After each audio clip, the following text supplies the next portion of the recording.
വലിയ സുഭാഷ് ചാടിയപ്പോഴത്തേക്കും അവൻ്റെ ചെരുപ്പ് സ്ലിപ്പായിട്ട് നേരെ അടിയിലോട്ട് പോയി.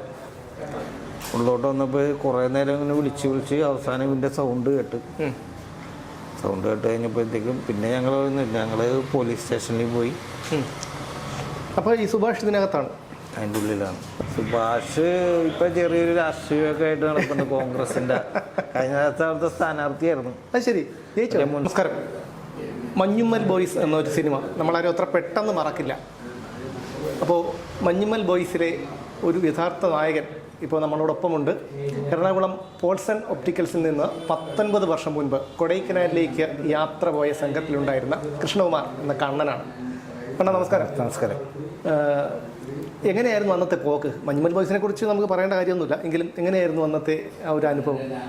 എന്തായിരുന്നു സംഭവിച്ചത്? ഓണം പ്രമാണിച്ച് ടൂർ പോയതാണല്ലേ? അതെ, ഓണം പ്രമാണിച്ച് ഇവിടെ നിന്ന് ടൂർ പോയതാണ്. ഞങ്ങൾ പിന്നെ 1 ഡേ ട്രിപ്പാണ്.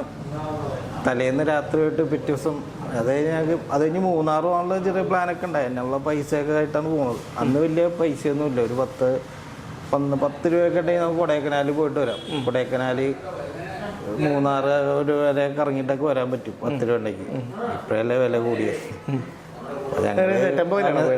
ടെമ്പോയിലല്ല, ഒരു കോളിസിലൊക്കെ ഇറങ്ങിയ സമയത്ത് ഞങ്ങൾ ശരിക്കും പറഞ്ഞാൽ 9 പേരെ പറ്റുള്ളായിരുന്നു. ഞങ്ങൾ ഒരാളെയും കൂടെ കൂട്ടി. അന്ന് ഞങ്ങൾ എല്ലാവരും പിന്നെ മെലിഞ്ഞിട്ടായിരുന്നു. 10-22 വയസ്സൊക്കെ ഉള്ളൂ. എത്ര പേരുണ്ടായിരുന്നു അന്ന്? ഡ്രൈവറേയും കൂടെ കൂട്ടി 11 പേര്. ഇവിടുത്തെ സ്റ്റാഫുകളായിരുന്നു അതോ എല്ലാവരും ഇവിടുത്തെ സ്റ്റാഫായിരുന്നു?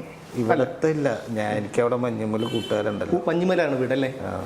അവിടുത്തെ അവരായിട്ടാണ് പോയത്. എന്നിട്ട് പോയിട്ട് ഞങ്ങൾ സ്ഥലങ്ങളെല്ലാം കണ്ട് എല്ലാം കഴിഞ്ഞ് അവസാനമാണ് ഈ സ്ഥലത്ത് പോയത്. ഒരു 1 മണിയൊക്കെ ആയപ്പോഴാണ് പോയത്. അപ്പോൾ അത് കഴിഞ്ഞ് സ്ഥലങ്ങളാണ്. അന്ന് ഈ ഗുണാക്കേവിൻ്റെ അവിടെ എന്ന് പറഞ്ഞു കഴിഞ്ഞാൽ വേലിയൊന്നും ഉണ്ടായിരുന്നില്ല. വേലിയൊക്കെ പൊളിഞ്ഞ് കിടക്കണായിരുന്നു. അപ്പോൾ വേറെ ഫ്രണ്ടിൽ വേറെ കോളേജ് പിള്ളേരൊക്കെ ഇറങ്ങിപ്പോണ്ടായി, എൻ്റെ ഉള്ളിലോട്ട് ഇറങ്ങിപ്പോണ്ടായി. അപ്പോൾ അവരുടെ പുറകെ ഞങ്ങൾ ഇറങ്ങിപ്പോയതാണ്. പോയി കഴിഞ്ഞ് കുറച്ച് കഴിഞ്ഞപ്പോഴത്തേക്കും ആ ഗുണാക്കേവിൻ്റെ ആ കുഴിയുടെ അടുത്ത് എത്തിയപ്പോഴത്തേക്കും കുറേ പേരൊക്കെ അങ്ങോട്ട് പോകണ്ടായിരുന്നു. ആ സൈഡിൽ കൂടെ ചാടിക്കടന്നൊക്കെ പോകും. ചാടിക്കിടക്കാനുള്ള ഇതേ ഉള്ളൂ ആ കുഴിക്ക്. ഇവൻ വലിയ സുഭാഷ് ചാടിയപ്പോഴത്തേക്കും അവൻ്റെ ചെരുപ്പ് സ്ലിപ്പായിട്ട് നേരെ അടിയിലോട്ട് പോയി. അടിയിലോട്ട് പോയിട്ട് പിന്നെ ഞങ്ങളെന്താ സംഭവിച്ചതെന്ന് അറിയാതെ ഇങ്ങനെ നിൽക്കാൻ ഞാൻ കരുതി ഇവൻ ചിലപ്പോൾ ഇവൻ ഇങ്ങനത്തെ പരിപാടിയൊക്കെ ഉണ്ട്. അപ്പം അങ്ങനെ ആയിരിക്കും കരുതി. ഇതൊന്നും നമുക്കറിയില്ലല്ലോ. ഇത്ര പേര് അവരെല്ലാം തമിഴിലാണ് എഴുതി വെച്ചേക്കണത്. ഇത്ര പേര് പോയിട്ടുണ്ടെന്നൊന്നും നമുക്കറിയാൻ പാടില്ല. അപ്പോൾ അത് കഴിഞ്ഞിട്ട് കുറേ നേരം അവനെ വിളിച്ച് അത് കഴിഞ്ഞ് കേട്ടില്ല.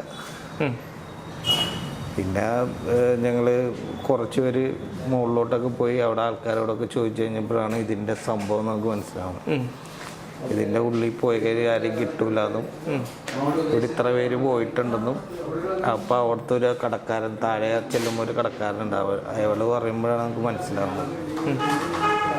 പിന്നെ നോക്കിയില്ല. പിന്നെ ഞങ്ങൾ പിന്നെയും ഉള്ളോട്ട്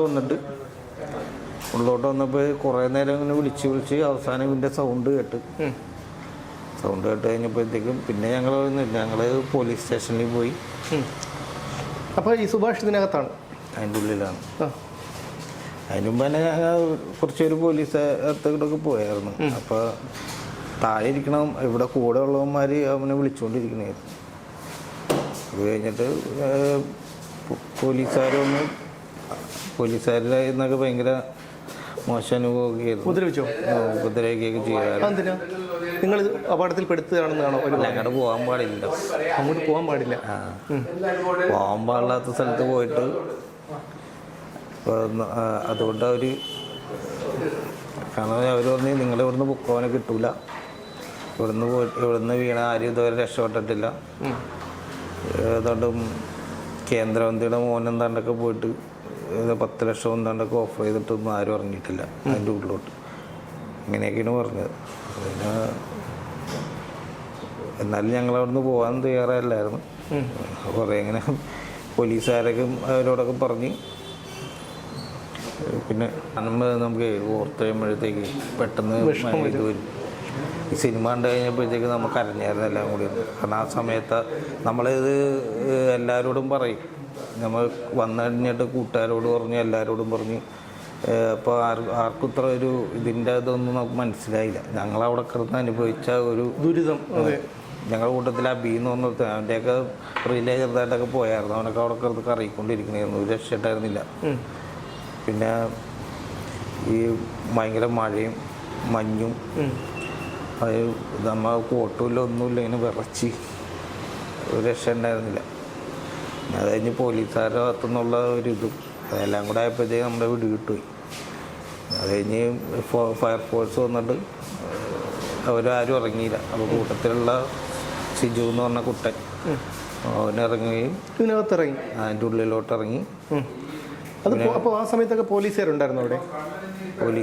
പോലീസുകാരനുണ്ടായിരുന്നില്ല, പോലീസുകാരല്ല, ഫയർഫോഴ്സും ഫോറസ്റ്റും ഉണ്ടായിരുന്നു. പോലീസിൻ്റെ ഒരാളെ എങ്ങാണ്ടൊക്കെ ഉണ്ടായിരുന്നു. പോലീസുകാർക്ക് ഇതിൻ്റെ ഉള്ളിൽ ഇതില്ല.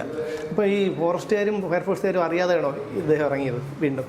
ഇല്ല, അവരുടെ പടവും അവരുടെ ഇതും അവിടുത്തെ നാട്ടുകാർ ഞങ്ങളെല്ലാവരും കൂടി അപ്പോൾ അതൊക്കെ ഇറങ്ങിയിട്ട് ഒക്കെ എടുത്ത് കൊണ്ടുവരാ. അത് കഴിഞ്ഞിട്ട് അവിടെ നാട്ടുകാരുടെ ഭാഗത്തുനിന്ന് നല്ല സഹകരണം. അത് കഴിഞ്ഞാൽ ആ ഒരു പില്ലർ പോയിന്റിൻ്റെ അവിടെ ഉണ്ടല്ലോ, അവിടെ കൊണ്ടുപോയിട്ട് ഞങ്ങൾക്ക് എല്ലാവരും തീയൊക്കെ ഇട്ട് ഇതുണ്ട്. പിന്നെ അവിടുത്തെ ആൾക്കാരൊക്കെ ഒന്ന് ഇവൻ്റെ കാലെ കൊണ്ട് വന്നിച്ച്, കാരണം ഇതുവരെ ആരും രക്ഷപ്പെട്ടിട്ടില്ല. അപ്പം അത് കഴിഞ്ഞിട്ട് ഹോസ്പിറ്റലിൽ കൊണ്ടുപോയി.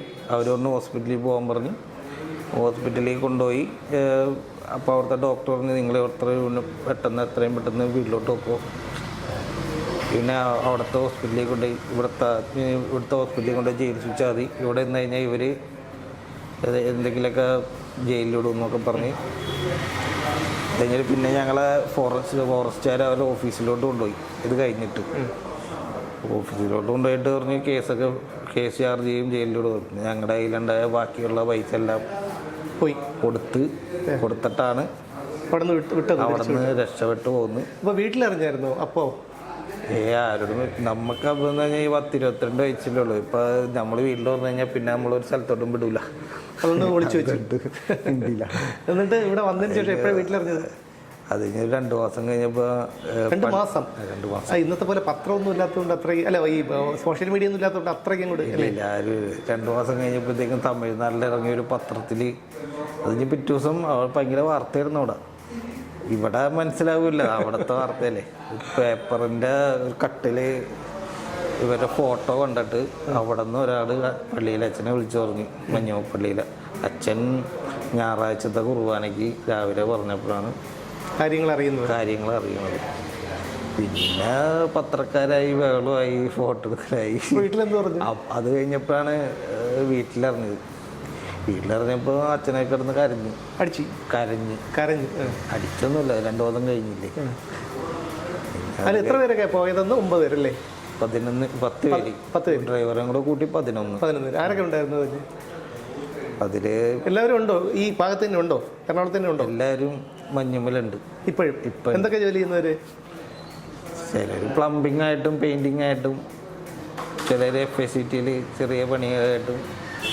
ഈ അന്ന് താഴെ പോയത് സുഭാഷ് അല്ലേ? സുഭാഷ് ഇപ്പം എന്ത് ചെയ്യുന്നു? സുഭാഷ് ഇപ്പം ചെറിയൊരു രാഷ്ട്രീയമൊക്കെ ആയിട്ട് നടക്കുന്നു. കോൺഗ്രസിൻ്റെ കഴിഞ്ഞ അവിടുത്തെ സ്ഥാനാർത്ഥിയായിരുന്നു. അത് ശരി, ജയിച്ചോ? മുനിസിപ്പലിൻ്റെ ജയിച്ചില്ല, എന്നാലും അത്യാവശ്യം കുറേ വോട്ടൊക്കെ പിടിച്ചു സുഭാഷ്.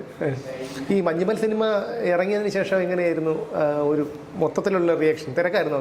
പിന്നെ ഒരു കൊല്ലത്തേക്ക് നല്ല പരിപാടികൾ ഏറിലായിരുന്നു. ഇനി ഇവിടെ എൻ്റെ സാറ് പിന്നെ കുഴപ്പമില്ല, നമുക്ക് പിന്നെ എവിടെ പോകാനെങ്കിലും സാറിനോട് പറഞ്ഞ സാറ് വിടും. അതുകൊണ്ട് പിന്നെ കുഴപ്പമൊന്നും ഉണ്ടായില്ല. പരിപാടികൾ ഇടയ്ക്കിടയ്ക്ക് പരിപാടിയാണ്. ഞാൻ ചിലപ്പോൾ രാവിലെ വരും, പരിപാടി ചിലപ്പോൾ ഉച്ച കഴിഞ്ഞിട്ടൊക്കെ ആയിരിക്കുള്ളൂ. ഉച്ചവരെ വെക്കും, അത് കഴിഞ്ഞിട്ട് പോകും. അത് പിന്നീട് ഇപ്പം കണ്ണൻ ഇവിടെയാണ്. കുടുംബമൊക്കെ ആയിട്ടുണ്ടോ? എനിക്ക് ഭാര്യയുണ്ട്, 2 പിള്ളേരുണ്ട്. പിള്ളേരടുത്തൊക്കെ പറഞ്ഞു കൊടുത്തിട്ടുണ്ടോ പഴയ കാര്യം? മഞ്ഞുമല്ല് കാണാൻ പോയി അവരുമായിട്ട്? പിന്നെ എത്ര പ്രാവശ്യം. ഈ മഞ്ഞുമല്ല് കണ്ണൻ അഭിനയിച്ചിട്ടുണ്ടോ? മഞ്ഞുമ്മല് അഭിനയിച്ചിട്ടുണ്ട്. അവരുടെ കൂടെ ഫസ്റ്റ് ഒരു പാട്ട് സീനിലും പിന്നെ അവരുടെ എതിർ ടീമായിട്ട് വടം വലിക്കുന്ന സീനിലും അഭിനയിച്ചിട്ടുണ്ട്. ഈ കണ്ണൻ്റെ പാർട്ട് അതിലാരാണ് ചെയ്തത്? ഗണപതിയാണ് ചെയ്തത്. ഇന്നും അതിനെക്കുറിച്ച് ആലോചിക്കുമ്പോൾ പേടിയാണല്ലേ? അപ്പോൾ എന്തായാലും ഞാനിവിടെ വന്നപ്പോൾ യാദൃച്ഛികമായിട്ടാണ് കണ്ണനെ കണ്ടത്. അപ്പോൾ ഇങ്ങനെ ഒരാളെ കാണാൻ പറ്റുമെന്ന് പ്രതീക്ഷിച്ചതല്ല. എന്തായാലും കണ്ടതിൽ വളരെ സന്തോഷം. ഇനിയിപ്പോൾ കൊടൈക്കനാൽ, അതിനുശേഷം കൊടൈക്കനാലിൽ പോയിട്ടുണ്ടോ? കൊടൈക്കനാൽ അതിന് ഈ സിനിമയുടെ പൂജയ്ക്ക് കൊണ്ടുപോയി. അല്ല, അതിന് ശേഷം പോയിട്ടേ ഇല്ല. ഈ സിനിമയുടെ പൂജയ്ക്ക് അല്ല, അത് കഴിഞ്ഞിട്ട് ഈ കഴിഞ്ഞ മാസം അപകടത്തിന് ശേഷം പോയിട്ടില്ലല്ലോ, ഈ പൂജക്കല്ലേ പോയുള്ളൂ. അത് കഴിഞ്ഞിട്ട് പിന്നെ എത്ര 17-16 കൊല്ലം കഴിഞ്ഞിട്ടാണ് ഈ സിനിമയുടെ പൂജയ്ക്ക് വേണ്ടിയാണ് അപകടം നടന്ന സ്ഥലത്തോട്ട് പോയി. അവർ പിന്നെ എങ്ങനെ അറിഞ്ഞത്? കാരണം 16 വർഷം കഴിഞ്ഞു, 16 വർഷം കഴിഞ്ഞപ്പോഴാണല്ലോ ഈ പടം ഇറങ്ങുന്നത്. അപ്പോൾ എങ്ങനെ പിന്നീട് അവർ അറിഞ്ഞത്? ഇതിൻ്റെ അണിയറ സിനിമ നിർമ്മിക്കാനായിട്ട് 3-4 പേര് നമ്മുടെ അടുത്ത് വന്നായിരുന്നു. അപ്പോൾ അവർക്ക് ഇതിൻ്റെ ബഡ്ജറ്റ് കാരണം ആർക്കും അങ്ങനെ, പിന്നെ അവസാനം വന്നാണ് ഇവര് സിനിമ നിർമ്മിച്ച് ബെനിഫിറ്റ് നല്ല ബെനിഫിറ്റ് ഉണ്ടായിരുന്നു. അല്ല, നിങ്ങൾക്ക് ബെനിഫിറ്റ് ഉണ്ടായോ? നമുക്ക് ബെനിഫിറ്റ് ഉണ്ടായെന്ന് വെച്ച് കഴിഞ്ഞാൽ ഇതൊരു വലിയ കാര്യമായിട്ടുള്ള ബെനിഫിറ്റ് ഒന്നും ഉണ്ടായില്ല. അവർ പറഞ്ഞ പൈസ നമുക്ക് തന്നു, അത്രേ ഉള്ളൂ. അത് അവരുടെ ഒരു എഫർട്ട് അവരെടുത്ത് തന്നെയല്ലേ. അവർ ഇത്ര വിജയമാകുമെന്നൊന്നും നമ്മൾ വിചാരിച്ചില്ല. ഒരുപാട് വർഷം ഞാനൊക്കെ സിനിമ കണ്ടിട്ട് 1.5 വർഷമായി. കാണാനുള്ള സിനിമയുടെ ലിസ്റ്റിലാണ് ഇതൊക്കെ ഇരിക്കുന്നത്, ഈ മഞ്ഞുമൽ ബോയ്സ് ഒക്കെ ഇരിക്കുന്നത്. മഞ്ഞുമൽ ബോയ്സ് കണ്ടില്ലെന്ന് പറഞ്ഞാൽ തന്നെ നാണക്കേടാണ് യഥാർത്ഥത്തിൽ. അപ്പോൾ ഇനി പോകണമെന്ന് ആഗ്രഹമുണ്ടോ കൊടൈക്കനാലിൽ? ഞാൻ പോയല്ല, ഞാൻ കഴിഞ്ഞ മാസം ഭാര്യയും കൊച്ചുങ്ങളായിട്ട് പോയി, അമ്മയും. അവിടെ പോയിട്ടുണ്ടോ? ഗുഡാക്കൽ പോയോ? അവിടെ പോയിരുന്നു, കഴിഞ്ഞ മാസം പോയി. അപ്പോൾ എന്തായാലും ഇനി ഒരിക്കൽ വരുമ്പോൾ നമുക്കെല്ലാം മഞ്ഞുമൽ ബോയ്സിനെ എല്ലാം കൂടി കാണാം. ഒരു ദിവസം മഞ്ഞുമൽ കൃഷ്ണൻ മഞ്ഞുമൽ ഒന്നോതി എല്ലാവരെയും കൂടെ സെറ്റ് ചെയ്തിട്ട് നമുക്ക് ഒരു ദിവസം ഞാൻ വിളിച്ചിട്ട് വരാം. Okay, thank you. ഓക്കെ, നമസ്കാരം.